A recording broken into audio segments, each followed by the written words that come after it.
আছে না নাই?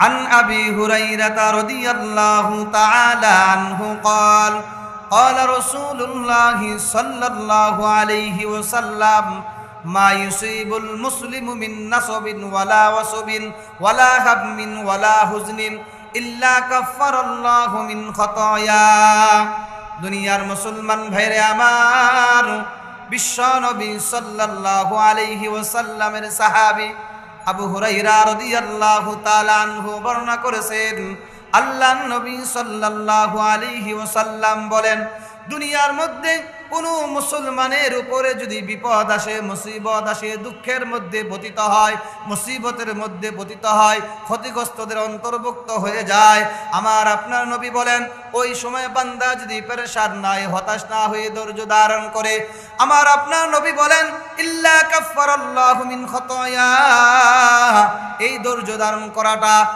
আল্লাহর নবী সাল্লাল্লাহু আলাইহি ওয়াসাল্লাম বলেন তার জন্য গুনাহ মাফের কারণ হয়ে যাবে। সুবহানাল্লাহ।